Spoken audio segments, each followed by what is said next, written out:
அண்மை செய்தியாக பார்த்து வருகிறோம். தூத்துக்குடி மாவட்டம் பாளையங்கோட்டை அருகே நெடுஞ்சாலை அருகே எரிந்த காரில் ஆண் சடலம் கிடந்ததாக தகவல் வெளியாகியிருக்கிறது. அந்த அண்மை செய்தியை பார்த்து வருகிறோம். விவரங்களோடு இணைகிறார் செய்தியாளர் முத்துராமன்.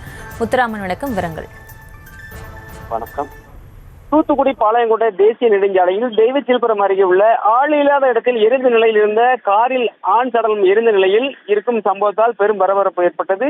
தீ வைத்து எரித்தது கொலையா என முறப்பநாடு காவல்துறை விசாரித்து வருகின்றனர். தூத்துக்குடி பாளையங்கோட்டை தேசிய நெடுஞ்சாலையில் தெய்வச்சில்புரம் மல்லநாடு துப்பாக்கி சூடுதளம் இடையே இருக்கும் தனியாருக்கு சொந்தமான பணிசுமை என்ற பசுமை குடில் என்ற இப்பகுதியில் நெடுஞ்சாலையில் இருந்து சுமார் 200 மீட்டர் தொலைவில் கார் ஒன்று எரிந்த நிலையில் இருந்துள்ளது. இந்த காரில் உடல் கருகிய நிலையில் ஆண் சடலம் ஒன்று இருப்பதாக கூறப்படுகிறது.